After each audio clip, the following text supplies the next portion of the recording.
Good evening once again. I'm Chris Jansing in for Brian Williams. Day 192 of the Biden administration. In this urgent and critical phase of the pandemic, the White House has stepped up its response to the surge, doubling efforts to get more vaccinated and also recommending masks, even for those who have gotten their shots.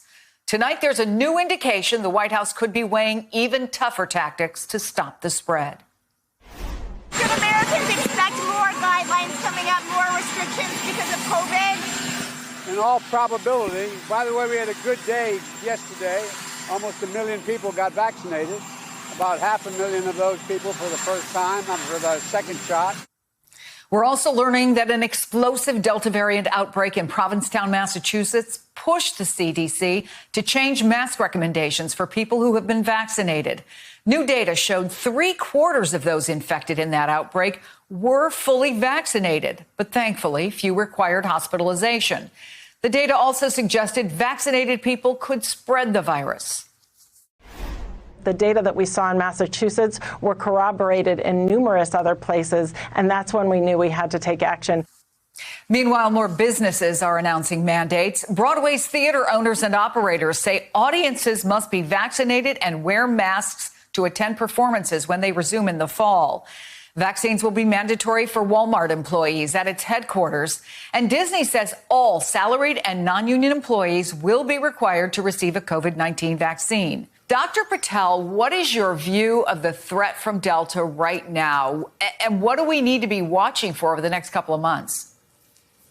Yeah, Chris, it's exactly what I think was the top of everyone's phone inbox and messages today. So we have to separate Delta, which has totally changed the game for vaccinated and unvaccinated people. We know that it has implications for both. But Chris, just to be clear, we still have incredible vaccines that we need to get to half the country. That statistic you cited with the president's kind of optimism, I hope that continues because that's exactly what we need. Do you find it encouraging? I do. And I'm getting, by the way, I've broken down kind of where vaccinations have increased. And Chris, they're actually increasing in these places, Missouri, Arkansas, Nevada, where we have had some of the steepest slope increases in cases. I wish I could say the same about Florida. It's a large state, but Florida is getting more cases per day than they have had in any previous surge prior and including at the beginning of the winter when we didn't have vaccines for most people. So here's how I would approach Delta for anybody kind of watching and wondering what to do.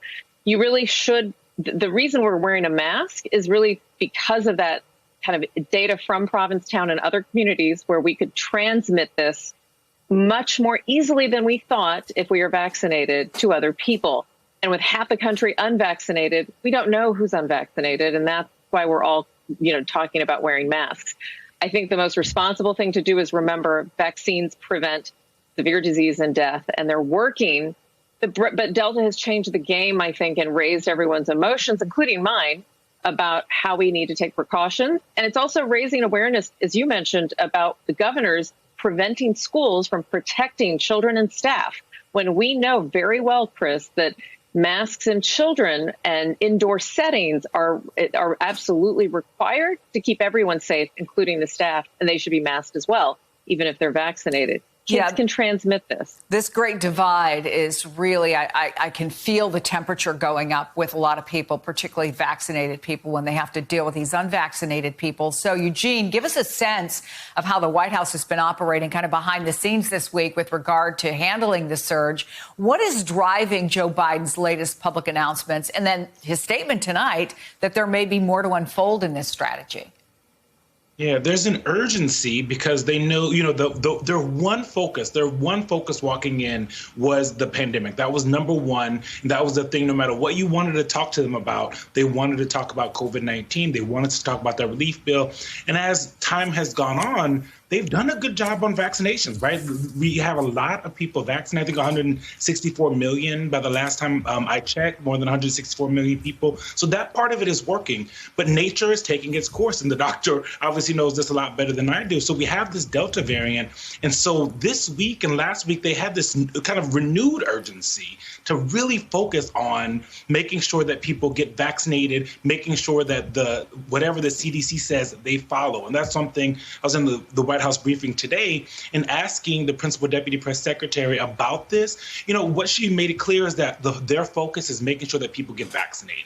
Because outside of every other question that we had, they say that's the one thing, the one thing that's really going to get us out of this, which we already knew, but it's starting to scare people around the country, right? And you look in some of those southern states where people are getting vaccinated all of a sudden, that is because the Delta variant is scarier than people have originally thought with the other variants and with the original COVID-19. And so the White House is focused on that.